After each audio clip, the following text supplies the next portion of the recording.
বারা আমার আবু লাহাবের স্ত্রী উম্মে জামিল হাতের মধ্যে পাথর নিয়া কোমর কাপড় বেঁধে সামনের দিকে রওনা হয়ে গেছে।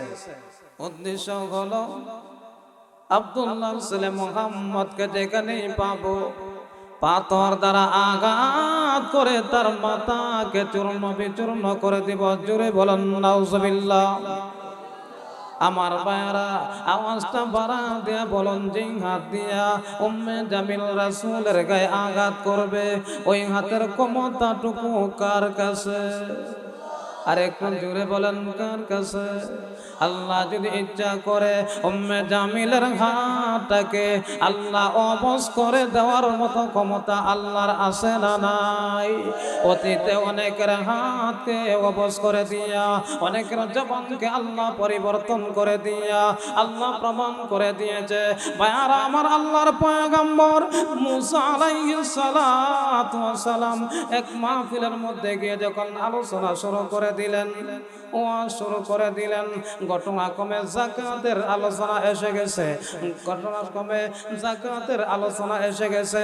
মাহফিলে তখন কারণ ছিল, কারণ এবার মনে মনে সিদ্ধান্ত নিয়েছে, বুঝতে পেরেছি আমার সম্পত্তি হয়েছে বিদায়।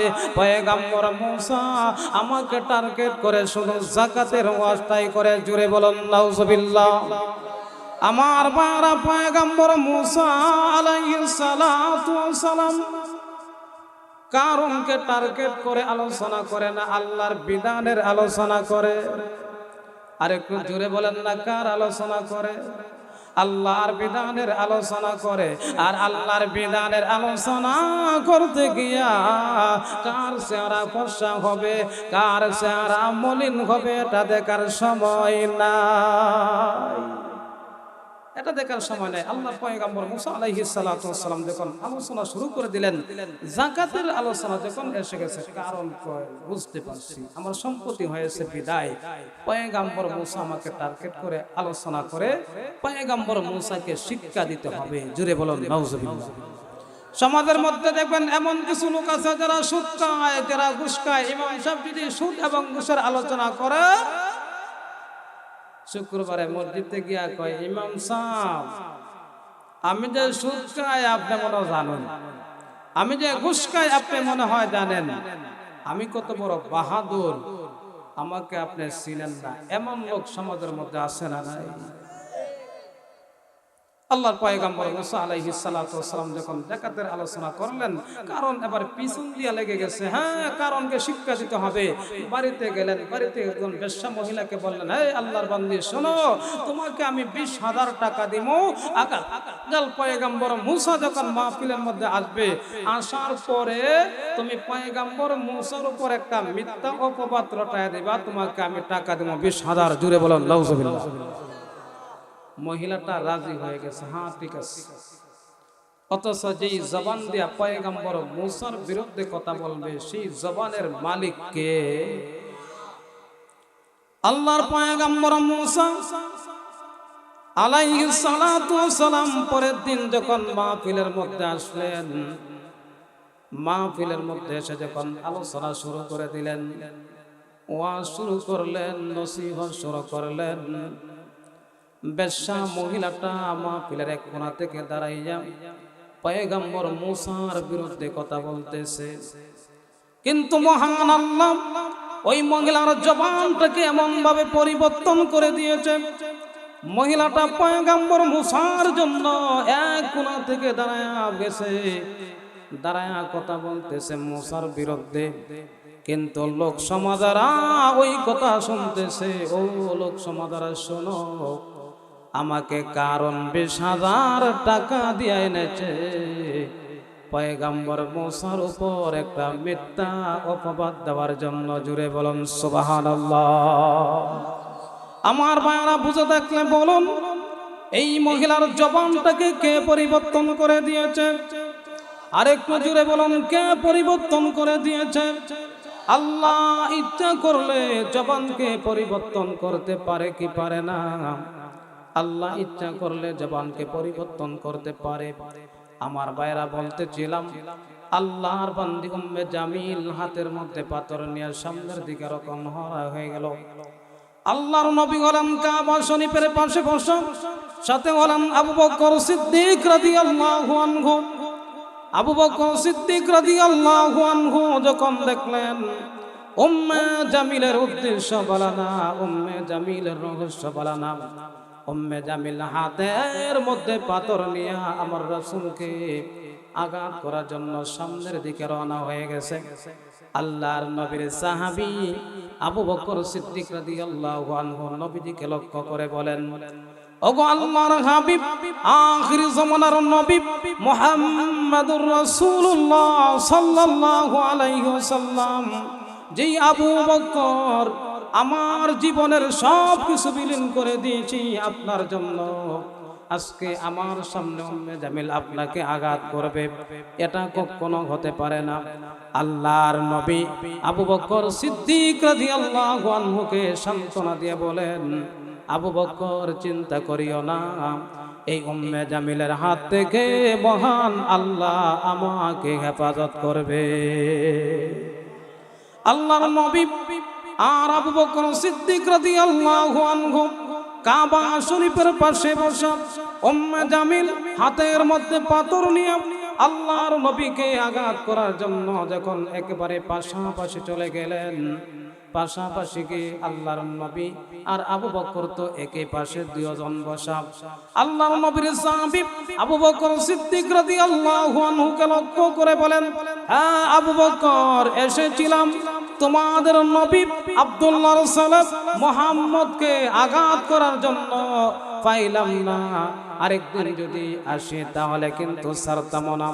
আবু বকর সিদ্দিক রাদিয়াল্লাহু আনহু অবাক হয়ে গেলেন, বুঝতে পারলাম না ব্যাপারটা কি, কারণটা কি।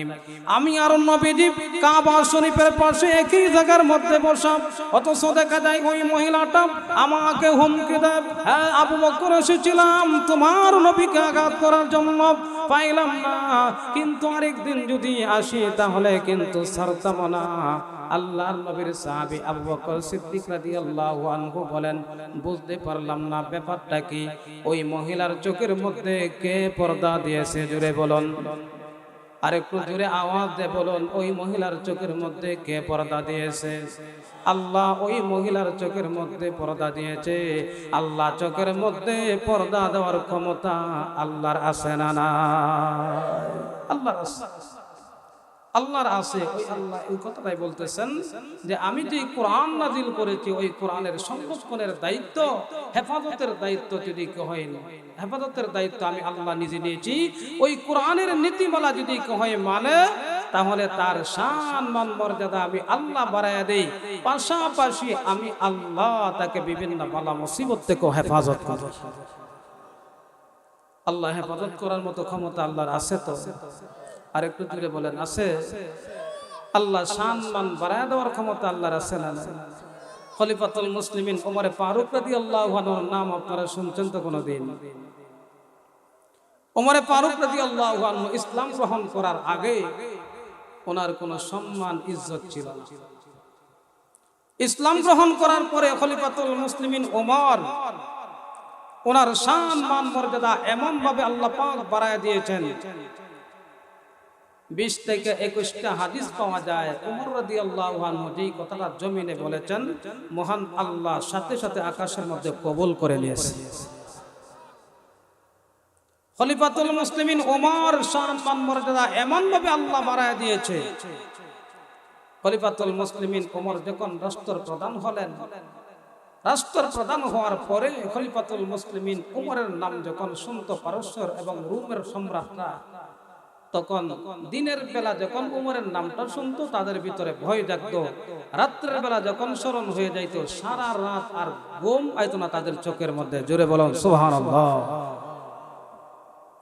রোম এবং পারস্যের সম্রাটরা চিন্তার মধ্যে পড়ে গেল, কি ব্যাপার বুঝতে পারলাম না। যে উমর ইসলাম গ্রহণ করার আগে কোনো সম্মান ইজ্জত ছিল না, এই উমর ইসলাম গ্রহণ করার পরে তার শান মান মর্যাদা আল্লাহ এমন ভাবে বাড়ায় দিয়েছে। আরে ওনার নাম দিনের বেলা স্মরণ হলে ভয় লাগে, রাতের বেলা যদি স্মরণ হয়ে যায় এমন ভয় আসে আর চোখের মধ্যে ঘুমে আসে না। উমরকে পরীক্ষা করতে হবে উমরের কাছে কি মেডিসিন আছে, কি অস্ত্র আছে। রোম এবং পারস্য সম্রাট উভয়জনে মিলিত হয়ে একজন যুবককে বললেন, যুবক, খলিফাতুল মুসলিমিন উমরের দেশে তুমি যাইবা, উমরের দেশে গিয়ে উমরকে পরীক্ষা করবা, উমরের কাছে কি অস্ত্র আছে, কি মেডিসিন আছে। পরীক্ষা করে আসার পরে তোমাকে আমরা বড় একটা পুরস্কার দিব। এই পুরস্কারের আশায় যুবকটা রাজি হয়ে গেছে। রাজি হয়ে খলিফাতুল মুসলিমিন উমরের দেশে গেছে। উমরের দেশে গিয়ে আরেকজন যুবকের সাথে সাক্ষাৎ হয়ে গেছে, যে যুবকটার বাড়ি হচ্ছে উমর রাদিয়াল্লাহু আনহুর দেশে। আল্লাহর বান্দা যুবক খলিফাতুল মুসলিমিন উমর ফারুক রাদিয়াল্লাহু আনহুর দেশে গিয়ে যখন যুবকটার সাথে সাক্ষাৎ হয়ে গেল, যুবকের সাথে সাক্ষাৎ হওয়ার পরে যুবককে লক্ষ্য করে বলতেছেন, ও আল্লাহর বান্দা যুবক, আমি কিন্তু তোমার দেশের নাগরিক না, আমি এসেছি রোম থেকে। তবে শোনো, আমি কিসের জন্য এসেছি? আমি এসেছি তোমার দেশের রাষ্ট্রপ্রধান খলিফাতুল মুসলিমিন উমরের সাথে সাক্ষাৎ করার জন্য। উমর কোন মহলে থাকে, কোন ভাষায় থাকে, আমাকে একটু দেখায়া দাও। খলিফাতুল মুসলিমিন উমরে ফারুক রাদিয়াল্লাহু আনহুর দেশের যুবক ওই যুবকটাকে লক্ষ্য করে বলতেছেন, আল্লাহর বান্দা যুবক, তুমি আমার দেশের নাগরিক না, তুমি এসেছো রোম থেকে আমার দেশের রাষ্ট্রপ্রধান খলিফাতুল মুসলিমিন উমরের সাথে সাক্ষাৎ করার জন্য। যুবক রে, তাকায় দেখো সামনে ওই যে খেজুর পাতার ছানি আর খেজুর পাতার বেড়া, এটাই হচ্ছে আমার দেশের রাষ্ট্রপ্রধান খলিফাতুল মুসলিমিন উমরের মহল। জুড়ে বলেন সুবহানাল্লাহ। রোম দেশের যুবক রাগান্বিত হয়ে গেলেন, রাগান্বিত হয়ে বলতেছে, আল্লাহর বান্দা, আমার বিশ্বাস হচ্ছে না। কেন তোমার বিশ্বাস হচ্ছে না? আমার বিশ্বাস ওই কারণেই হচ্ছে না, আমার দেশের রাষ্ট্রপ্রধান থাকে বিল্ডিং এর ভিতরে, 2 তলা 4 তলা 5 তলা বিল্ডিং এর ভিতরে থাকে, আর তোমার দেশের রাষ্ট্রপ্রধান খলিফাতুল মুসলিমিন উমর, যেই উমরের কথা শুনলে রোম পারস্যের রাষ্ট্রপ্রধানদের ভিতরে ভয় থাকে, রাত্রে বেলা ঘুম আসে না। এই উমরের এমন একটা মহল তুমি আমাকে দেখা দিয়েছো যুবক, আমার বিশ্বাস হচ্ছে না। খলিফাতুল মুসলিমিন ওমর ফারুক রাদিয়াল্লাহু আনহুর দেশের যুবক বলতেছেন, ও আল্লাহর বান্দা যুবক শোনো, আমার দেশের রাষ্ট্রপ্রধান খলিফাতুল মুসলিমিন ওমর কোনদিন মিথ্যা কথা বলে নাই, আমাদেরকেও মিথ্যা কথা শিক্ষা দেয় নাই। আমার দেশের রাষ্ট্রপ্রধান খলিফাতুল মুসলিমিন ওমর কোনদিন আলিম উলামায়ে কেরামের বিরুদ্ধে কথা বলে নাই, কোনদিন মাদ্রাসার বিরুদ্ধে কথা বলে নাই, কোনদিন মসজিদের বিরুদ্ধে কোনো অবস্থান নেয় নাই। ও আল্লাহর বান্দা যুবক, তুমি যদি বিশ্বাস, তোমার যদি বিশ্বাস না হয়, তুমি সামনের দিকে অগ্রসর হয়ে যাও, তুমি সামনের দিকে অগ্রসর হয়ে তুমি পরীক্ষা করে দেখতে পারো এটা কি আমার দেশের রাষ্ট্রপ্রধান খলিফাতুল মুসলিমিন উমরের মহল কিনা। সত্যি সত্যি সামনের দিকে অগ্রসর হয়ে খেজুর পাতার ছানি, খেজুর পাতার বেড়ার সামনে গিয়ে আওয়াজ দিলেন, খলিফাতুল মুসলিমিন উমর কি মহলের ভিতরে আছে? ভিতর থেকে আওয়াজ আসতেছেন, না, খলিফাতুল মুসলিমিন উমর এই মহলের ভিতরে নাই। উমর কোথায় আছে? সামনে একটা বাগান, ওই বাগানের ভিতরে গেলে উমরকে পাইতে পারেন। আল্লাহর বান্দা যুবক সামনের দিকে আবার অগ্রসর হয়ে গেল, বাগানের ভিতরে গেলেন। বাগানের ভিতরে গিয়ে দেখে খলিফাতুল মুসলিমিন উমর আরামসে ঘুমাইতেছে। নিচে কোনো বিছানা নাই, নাই কোনো বালিশ, নাই কোনো পাহারাদার। পারস্য এবং রোমের সম্রাটের যুবক যখন দেখলেন ওমর রাদিয়াল্লাহু আনহু খুব আরামসে ঘুমাইতেছে, পাশে কোনো পাহারাদার নাই, নিচে কোনো বিছানা নাই, নাই কোনো বালিশ, মাটির মধ্যে ঘুমাইতেছে, আল্লাহর বান্দা যুবক এবার নিয়তটাকে পরিবর্তন করে নিয়েছে, না এসেছিলাম ওমরকে পরীক্ষা করার জন্য, এখন আর ওমরকে পরীক্ষা করব না।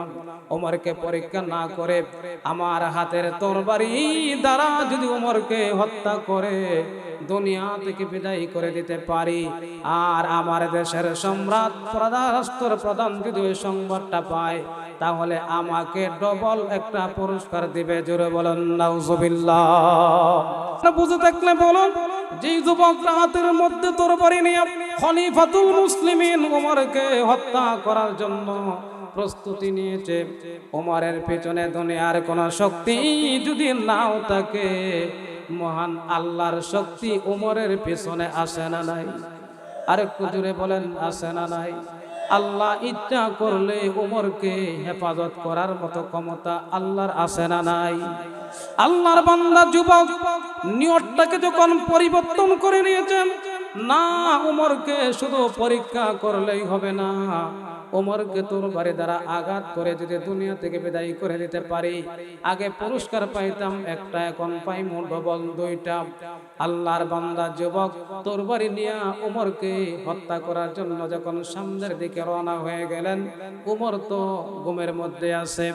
আল্লাহর বান্দা যুবক খলিফাতুল মুসলিমিন ওমরে ফারুক রাদিয়াল্লাহু আনহুর একেবারে নিকটে যখন চলে গেলেন, পাশাপাশি যখন চলে গেলেন, ঠিক সেই মুহূর্তে আল্লাহর বান্দা যুবক তাকায় দেখে উমরের পিছনে একটা জঙ্গল আছে, এই জঙ্গল থেকে একটা বাঘ হা করে আসতেছে। জোরে বলেন সুবহানাল্লাহ। বাঘে কি মানুষকে পাইলে দুস্তিয়ালা করে না আক্রমণ করে? জোরে বলেন না, আক্রমণ করে না দুস্তিয়ালা করে? যুবকটা এবার মনে মনে সিদ্ধান্ত নিয়েছে, মনে হয় এই বাঘের আক্রমণের টার্গেট আমি না, উমর হবে। আমি না, মনে হয় উমর হবে। কেন? উমর তো ঘুমায় আছে,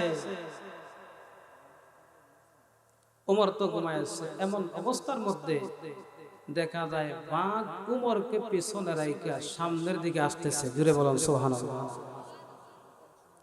এবার যুবক মনে মনে সিদ্ধান্ত, আরে না, এই বাঘের আক্রমণের টার্গেট তো উমর না, এই বাঘের আক্রমণের টার্গেট তো আমি। যুবক যখন বাঘ উমরকে পেছনে রেখে সামনের দিকে আসতেছে, যুবক ভাবলো, আরে এই বাঘের আক্রমণের টার্গেট তো উমর না, আমি। বাঘকে দেখে বিকট আওয়াজ দিয়ে একটা চিৎকার দিলেন। চিৎকার শুনে উমর রাদিয়াল্লাহু তাআলা আনহুর ঘুম ভেঙে গেছে। উমরের ঘুম যখন ভেঙে গেছে, যুবক তাকায় দেখে বাঘও নাই হয়ে গেছে। আর একটু জোরে আওয়াজ দিয়ে বলেন না, বাঘ আছে না নাই?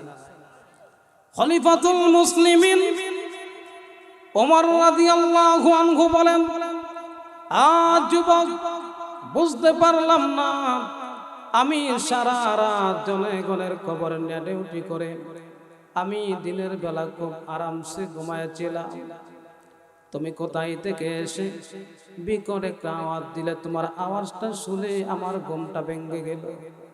কারণ কি? কারণ তো বুঝলাম না। আল্লাহর বান্দা যুবক এবার লক্ষ্য করে বলে, খলিফাতুল মুসলিমিন ওমর, এসেছিলাম আপনাকে পরীক্ষা করার জন্য। এমন অবস্থার মধ্যে তাকায় দেখি জঙ্গল থেকে একটা বাঘ বের হয়ে আসতেছে। বাঘকে যখন দেখলাম, প্রথম মনে মনে ভেবেছিলাম বাঘের আক্রমণ টার্গেট মনে হয় আপনি হবে, কিন্তু দেখা যায় বাঘ আপনাকে পিছনে রেখে যখন সামনের দিকে আসতেছে, এবার মনে করলাম আমি বাঘ আমাকে আক্রমণ করবে। খলিফাতুল মুসলিমিন ওমর, আপনাকে পিছনে রেখে যখন জঙ্গলের বাঘ সামনের দিকে অগ্রসর হয়ে আসলো, আমি বাঘকে দেখে ভয় পেয়ে গেলাম, বিকট আওয়াজ দিয়ে চিৎকার দিলাম। চিৎকার শুনে আপনার ঘুম যখন ভেঙে গেল, আমি তাকায় দেখি বাঘ নাই হয়ে গেছে। খলিফাতুল মুসলিমিন ওমর ফারুক রাদিয়াল্লাহু আনহু বলেন, ও আল্লাহর বান্দা যুবক, বুঝতে পারলাম না এই জঙ্গলের ভিতরে তুমিও আছো আমিও আছি, বাঘে শুধু খালি তোমাকে দেখলো আমাকে দেখলো না, কারণ বুঝলাম না, কারণ আছে না নাই? আর একটু জোরে আওয়াজ দিয়ে বলেন, কারণ আছে না নাই? আল্লাহর বান্দা যুবক এবার মনে মনে ভাবতেছে, আহারে আর গোপন করে কোনো লাভ নাই, প্রকাশ করে দেন। যুবক এবার বলতেছে, ও খলিফাতুল মুসলিমিন ওমরে ফারুক রাদিয়াল্লাহু আনহু, আমি কিন্তু আপনার দেশের নাগরিক না, আমি এসেছি রোম থেকে আপনাকে পরীক্ষা করার জন্য। ও খলিফাতুল মুসলিমিন ওমর, আপনার নাম শুনলে রোম এবং পারস্যের রাষ্ট্রপ্রধানদের ভিতরে ভয় জাগে। রাত্রের বেলা যখন স্মরণ হয়ে যায় তখন তাদের চোখের মধ্যে ঘুম আসে না। খলিফাতুল মুসলিমিন ওমর, ইসলাম গ্রহণ করার আগে আপনার কোনো সম্মান ইজ্জত ছিল না, ইসলাম গ্রহণ করার পরে এত সম্মান এত ইজ্জত আল্লাহ আপনাকে দিয়েছে। ও খলিফাতুল মুসলিমিন ওমর, আর আমার বোঝার বাকি নাই, ইসলামের ভিতরে যদি এত শান্তি হয়ে থাকে, আমি আপনার দেশের নাগরিক না, আমি কিন্তু মুসলমানও না, আমি হলাম একজন ইহুদি সন্তান।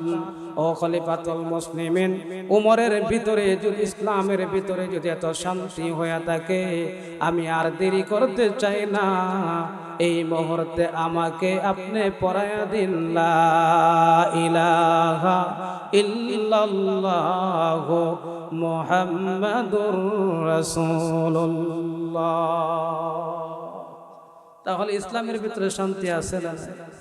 ইসলাম মানলে আল্লাহ হেফাজত করার মতো ক্ষমতা আল্লাহর আছে না নাই? আর একটু জুড়ে বলেন, আছে না নাই? এখন তো আমরা কোরআনকে মানতে রাজি না, কোরআনের নীতিমালা আনতে রাজি না, কোরআন তেলাওয়াত করতেও আমরা রাজি না। এখন আমাদের কাছে কোরআন তেলাওয়াত ভালো লাগে না, হাদিস ভালো লাগে না, নীতিমালা ভালো লাগে না, আমাদের কাছে গান ভালো লাগে। জুড়ে বলেন ঠিক না বেটি? আর একটু আওয়াজ দিয়ে বলেন, মনে হয় আপনারা আমাদের যুবকরা গান বাজায় না। গান ভালো লাগে কি লাগে না? অথচ গান গাওয়া হালাল না হারাম? আর একটু জুড়ে বলেন, হালাল না হারাম? গান গাওয়া হারাম, গান গাওয়া হারাম, কিন্তু ওই হারাম জিনিসটাকে আমরা এখন বেছে নিয়েছি। গান গাওয়া হারাম। একটা ঘটনা আমি বলবো, এই ঘটনার ভিতরে আমাদের অনেক শিক্ষা নিয়ে আছে। খলিফাতুল মুসলিমিন ওমর রাস্তা দিয়ে যখন হেঁটে যায় গভীর রজনীতে, এমন অবস্থার মধ্যে দেখে খলিফাতুল মুসলিমিন ওমর একটা তাঁবু দেখা যায়, ওই তাঁবুর ভিতরে মিটমিট করে আগুন জ্বলে। খলিফাতুল মুসলিমিন ওমর তাঁবুর পাশে গেলেন। তাঁবুর পাশে যাওয়ার পরে উনি লক্ষ্য করে শোনেন, শুধু ওই তাঁবুর ভিতরে মিটমিট করে আগুন জ্বলে না, ওই তাঁবুর ভিতরে একজন যুবতী মহিলার কণ্ঠে গানের আওয়াজ শোনা যায়। গান গাওয়া হালাল না হারাম? খলিফাতুল মুসলিমিন ওমরের মেজাজ গরম হয়ে গেছে। যেই দেশের রাষ্ট্রপ্রধান খলিফাতুল মুসলিমিন ওমর, যেই দেশের সংবিধান আল কোরআন, এই দেশে একজন মহিলা হইয়া, যুবতী মহিলা হইয়া গভীর রজনীতে গান গায়, এটা কখনো হতে পারে? উমরের মেজাজ তো এমনি গরম, আরো গরম হয়ে গেছে। উমর রাদিয়াল্লাহু আনহু তাঁবুর বেড়া ছিঁড়ে ভিতরে প্রবেশ করলেন। ভিতরে প্রবেশ করে গিয়ে দেখেন একজন মহিলা আল্লাহর বান্দীকে বললেন, ও আল্লাহর বান্দী, তুমি কেন এই গভীর রজনীতে একজন মহিলা হইয়া তুমি কেন গান গাইলা? গান গাওয়া হারাম। আল্লাহর বান্দী খলিফাতুল মুসলিমিন ওমরকে চিনেও না, দেখছেও না কোনোদিন। আল্লাহর বান্দী বলেন, ও আল্লাহর বান্দা যুবক, এই গভীর রজনীতে আমার তাঁবুর ভিতরে তুমি প্রবেশ করেছো, গান গাওয়া আমিও জানি হারাম, আমি গান গেয়ে আমি একটা অপরাধ করেছি। ও আল্লাহর বান্দা যুবক, তুমি আমার তাঁবুর ভিতর থেকে বের হয়ে যাও। তুমি এই গভীর রজনীতে আমার তাঁবুর ভিতরে প্রবেশ করে একটা না দুইটা না কোরআনে কারিমের চারটা বিধান তুমি লঙ্ঘন করেছো। কাকে বলে? উমরকে বলে। কত বড় সাহস! আল্লাহর বান্দী যখন খলিফাতুল মুসলিমিন ওমর ফারুক রাদিয়াল্লাহু আনহুকে এমন ভাবে বলতে শুরু করলেন, ওমর কিন্তু পরিচয় দেয় না। ওমর পরিচয় না দিয়া বলেন, ও আল্লাহর বান্দী, তুমি গভীর রজনীতে কোরআনে কারিমের একটা বিধান লঙ্ঘন করেছো গান গায়া। এই মুহূর্তে তুমি আমাকে বলতেছো আমি তোমার তাঁবুর ভিতরে প্রবেশ করে একটা না দুইটা না কোরআনে কারিমের চারটা বিধান আমি লঙ্ঘন করেছি। তুমি বলো আমি কি চারটা বিধান লঙ্ঘন করলাম? এরপরেও ওমর কিন্তু পরিচয় দেয় না।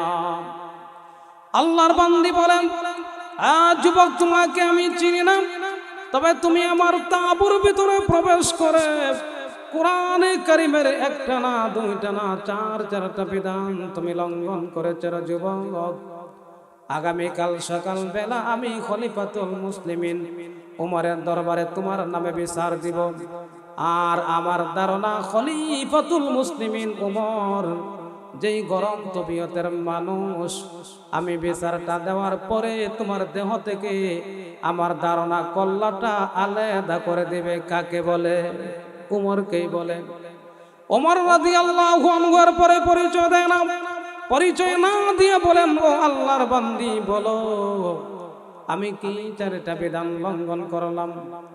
আল্লাহর বান্দি বলেন, যুবক রে, তোমাকে আমি চিনি না, তবে তুমি শোনো, আল্লাহ পাক রব্বুল আলামিন বলেছেন, কোন মানুষের ঘরের ভিতরে যদি প্রবেশ করতে হয়, তাহলে এই মানুষের ঘরের মালিকের অনুমতি নিয়ে এরপরে ঘরের ভিতরে প্রবেশ করতে হয়। ও আল্লাহর বান্দা যুবক, তুমি যে আমার তাঁবুর ভিতরে প্রবেশ করেছো, তুমি বলো, তুমি কি আমার কাছ থেকে অনুমতি নিছনি? ওমর কন্যা, তোমার কাছ থেকে তো আমি অনুমতি নেই নাই। হ্যাঁ, এটা তো আমিও জানি, কেন মানলাম না? আমিও জানি কেন আমি মানলাম না। 2 নম্বর অপরাধটা আমি কি করেছি আমাকে একটু বলো। আল্লাহর বান্দি বলেন, যুবক, তোমার এত বড় সাহস, তুমি কোরআনে কারিমের 4টা বিধান তুমি লঙ্ঘন করেছো। 2 নম্বর বিধান তুমি লঙ্ঘন করেছো। আল্লাহ পাক রব্বুল আলামিন বলেছেন, কোন মানুষের ঘরের ভিতরে যদি প্রবেশ করতে হয়, আগে দরজার সামনে গিয়া ঘরের মালিককে সালাম দিতে হয়, এরপরে অনুমতি নিতে হয়। তুমি অনুমতিও নিছো না, আমাকে তুমি সালামও দেও নাই। সালাম না দিয়া তুমি 2 নম্বর বিধান তুমি লঙ্ঘন করেছো। খলিফাতুল মুসলিমিন উমর ফারুক রাদিয়াল্লাহু আনহু এরপরেও পরিচয় দেয় না, পরিচয় না দিয়া বলতেছেন, ও আল্লাহর বান্দি, হ্যাঁ আমি সালাম নিয়া দিয়ে আমি 2 নম্বর অপরাধ করেছি। আল্লাহর বান্দিরে বলো, আমি 3 নম্বর অপরাধটা আমি কি করেছি? আল্লাহর বান্দি বলেন, ও আল্লাহর বান্দা শোনো, আমি তোমার নামে নিশ্চয় আগামীকাল সকালবেলা উমরের দরবারে বিচার দেব। ও আল্লাহর বান্দা শোনো, আল্লাহ পাক রব্বুল আলামিন বলেছেন, তুমি যদি কোনো মানুষের ঘরের ভিতরে প্রবেশ করতে চাও, তাহলে সুরের মতো, ডাকাতের মতো বেড়া ছিঁড়ে, তাঁবুর বেড়া ছিঁড়ে, এরপরে বেড়া ভেঙ্গে সুরের মতো প্রবেশ না করে দরজা দিয়া প্রবেশ করার কথা আল্লাহ বলেছেন। তুমি দরজা দিয়া তাঁবুর বেড়া ছিঁড়ে তুমি আমার তাঁবুর ভিতরে প্রবেশ করে তুমি কোরআনে কারিমের 3 নম্বর বিধানকে লঙ্ঘন করেছ। এরপরেও খলিফাতুল মুসলিমিন ওমর ফারুক রাদিয়াল্লাহু আনহু পরিচয় দেয় না, পরিচয় না দিয়ে বলতেছেন, ও আল্লাহর বান্দি বলো, আমি কোরআনে কারিমের 4 নম্বর বিধানটা আমি কি লঙ্ঘন করলাম? আল্লাহর বান্দি বলেন, শোনো, আল্লাহ পাক রব্বুল আলামিন বলেছেন, কোন মানুষ সম্পর্কে না জেনে খারাপ ধারণা থেকে বিরত থাকার কথা আল্লাহ বলেছেন।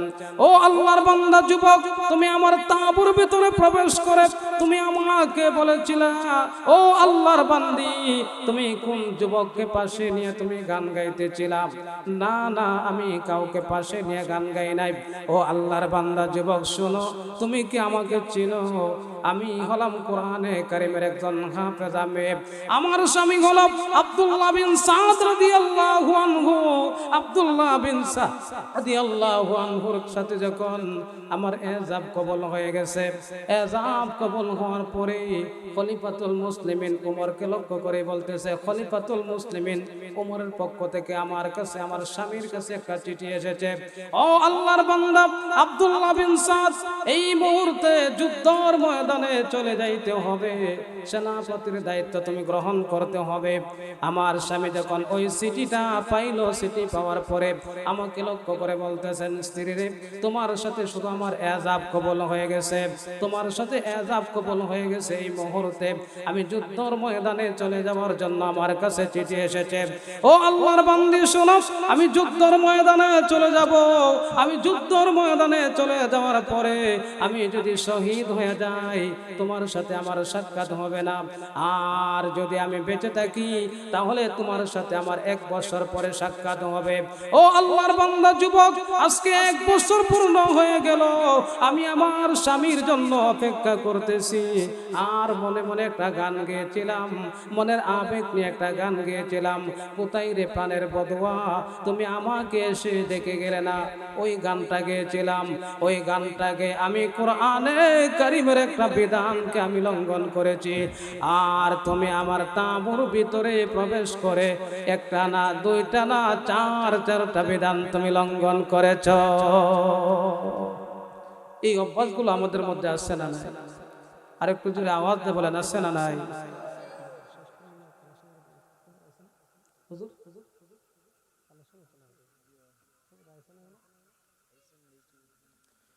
যাই হোক, আলহামদুলিল্লাহ, আমরা সকলে কোরআন এবং হাদিসের হুকুমগুলো মানতে রাজি আছি তো? একটু আওয়াজ বাড়ায় সকলে বলেন, মানতে রাজি আছি তো? আর একটু আওয়াজ বাড়ায় বলেন, সকলেই মানতে রাজি আছি তো? আল্লাহকে যদি খুশি করাইতে আমরা চাই, আল্লাহ বলেন, আমার দেওয়া জান, আমার দেওয়া মাল, যেই আল্লাহর বান্দাটা আমার নাম উচ্চারণ করার পরে আমি আল্লাহর রাস্তায় খরচ করে, ওই মানুষটা আমি আল্লাহর কাছে প্রিয়। জুড়ে আওয়াজ বাড়ায় বলেন সুবহানাল্লাহ। আল্লাহর কাছে প্রিয় কোন জিনিসটা? আল্লাহ বলেন, আমার দেওয়া জান, আমার দেওয়া মাল, আমার দেওয়া সম্পদ, আমার নাম উচ্চারণ করার পরে যেই মানুষটা আমি আল্লাহর রাহে দিয়া দেয়, সেই মানুষটা আমি আল্লাহর কাছে প্রিয়। জুড়ে বলেন সুবহানাল্লাহ। আমরা আল্লাহর প্রিয় হতে চাই কি চাই না? হাতটা উঁচু করে দেখান, আমরা কে কে আল্লাহর প্রিয় হতে চাই? আরে সকলে হাতটা উঁচু করে দেখান, কে কে আল্লাহর প্রিয় হতে চাই? আল্লাহ তুমি আমাদেরকে কবুল করো, হাত নামান।